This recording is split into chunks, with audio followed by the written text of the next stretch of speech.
नमस्कार, स्वागत है आपका personal finance bulletin money time में। मैं हूं आपके साथ मीनू शर्मा। इस बुलेटिन में आपको मिलती है आपकी जेब और जिंदगी पर असर डालने वाली पर्सनल फाइनेंस, बिजनेस, कॉर्पोरेट और पॉलिसी से जुड़ी हर छोटी बड़ी खबर, वो भी विस्तार से। तो चलिए बिना देर करे शुरू करते हैं खबरों का सिलसिला।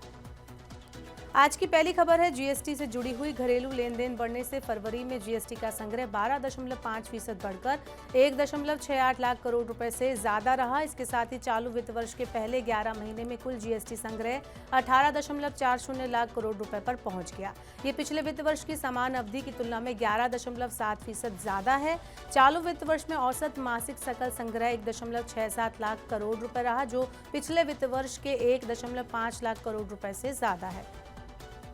इस साल देश में भीषण गर्मी पड़ने की संभावना है। मौसम विभाग ने अनुमान जारी करते हुए कहा है कि पूरे मौसम के दौरान अल नीनो का असर बना रह सकता है। तेलंगाना, आंध्र प्रदेश, कर्नाटक, महाराष्ट्र और ओडिशा के कई हिस्से में सामान्य से ज्यादा दिनों तक लू चलने का पूर्वानुमान है। मौसम विभाग ने कहा है कि देश में मार्च में सामान्य से ज्यादा वर्षा हो सकती है। भारत के ज्यादातर हिस्सों में मार्च और मई के बीच अधिकतम और न्यूनतम तापमान सामान्य से ज्यादा रहने का अनुमान है।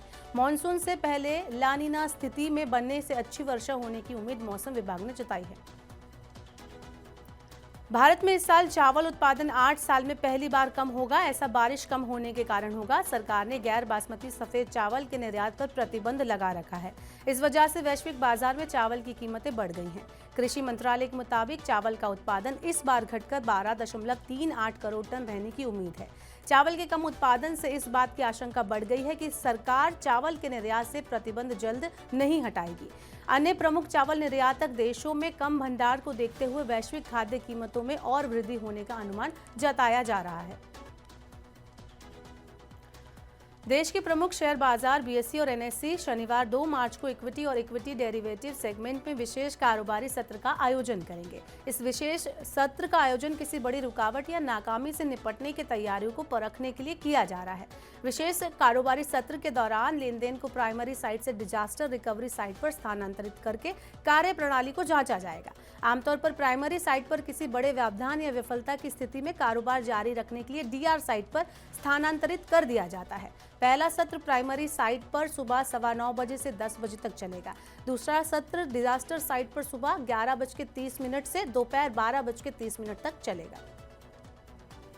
मजबूत जीडीपी आंकड़ों और विदेशी निवेशकों का फिर से रुझान बढ़ने से घरेलू शेयर बाजारों में शुक्रवार को जोरदार उछाल आया। सेंसेक्स और निफ्टी अपने अब तक के रिकॉर्ड उच्च स्तर पर पहुंच गए। बीएसई सेंसेक्स 1139 अंक उछलकर 73,639 अंक तक पहुंच गया। ये सेंसेक्स का सर्वकालिक उच्च स्तर है। एनएसई निफ्टी भी 335 अंक उछलकर 22,318 अंक के अपने नए रिकॉर्ड स्तर पर पहुंच गया। सेंसेक्स की कंपनियों में टाटा स्टील ने सबसे ज्यादा 5% से ज्यादा की वृद्धि दर्ज की।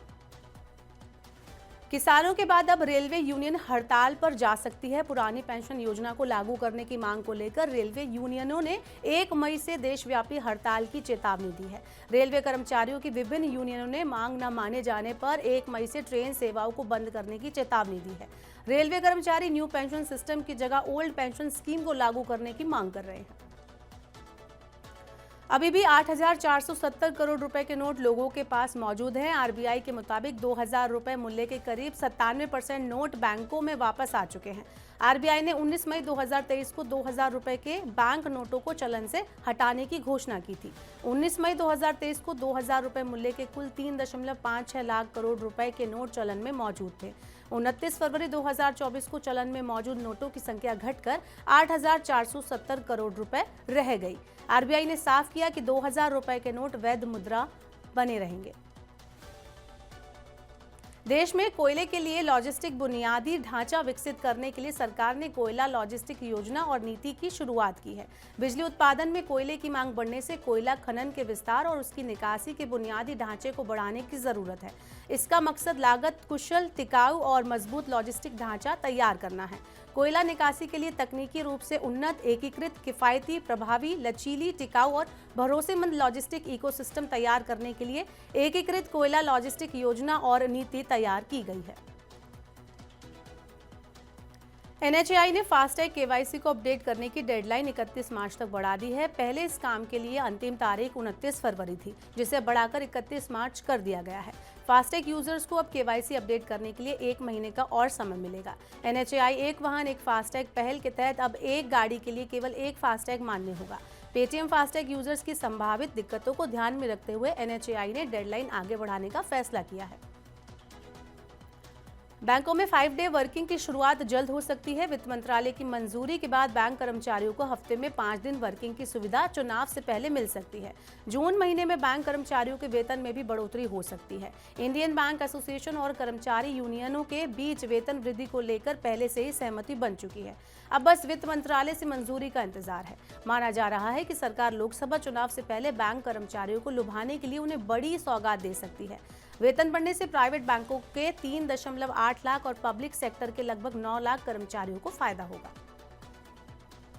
पेटीएम पेमेंट बैंक पर फिर बड़ी कार्रवाई हुई है। फाइनेंशियल इंटेलिजेंस यूनिट ने मनी लॉन्ड्रिंग के चलते पेटीएम पेमेंट्स बैंक पर 5.49 करोड़ रुपए का जुर्माना लगाया है। वित्त मंत्रालय के मुताबिक अवैध गतिविधियों में संलिप्त इकाइयों ने पेटीएम पेमेंट बैंक के खातों के माध्यम से मनी लॉन्ड्रिंग को अंजाम दिया। ताज़ा घटनाक्रम के बाद पेटीएम पेमेंट बैंक के दोबारा चालू होने की संभावना और कमजोर पड़ गई है। अदानी समूह मध्य प्रदेश में करीब 75,000 करोड़ रुपए का निवेश करेगा। ये निवेश बिजली संयंत्र, महाकाल एक्सप्रेसवे और सीमेंट ग्राइंडिंग इकाई लगाने में किया जाएगा। अदानी समूह 5,000 करोड़ रुपए का निवेश उज्जैन से इंदौर होते हुए भोपाल तक महाकाल एक्सप्रेसवे के निर्माण में करेगा। इसके अलावा समूह खाद्य प्रसंस्करण, लॉजिस्टिक और कृषि लॉजिस्टिक, ईंधन वितरण और रक्षा विनिर्माण में भी निवेश करेगा। तो यदि मनी टाइम में आज की सभी बड़ी खबरें, वक्त हो गया आपसे विदा लेने का। अब आपसे होगी सोमवार को मुलाकात। पर्सनल फाइनेंस से जुड़ी खबरों को पढ़ने, सुनने, उनसे जुड़े खास कार्यक्रमों को देखने के लिए आप मनी 9 के सुपर ऐप को जरूर डाउनलोड कर लें। साथ ही आज का हमारा मनी टाइम आपको कैसा लगा, नीचे कमेंट बॉक्स में हमें अपना फीडबैक जरूर दें। फिलहाल के लिए इस बुलेटिन में इतना ही। बने रहिए मनी 9 के साथ। नमस्कार, शुभ रात्रि।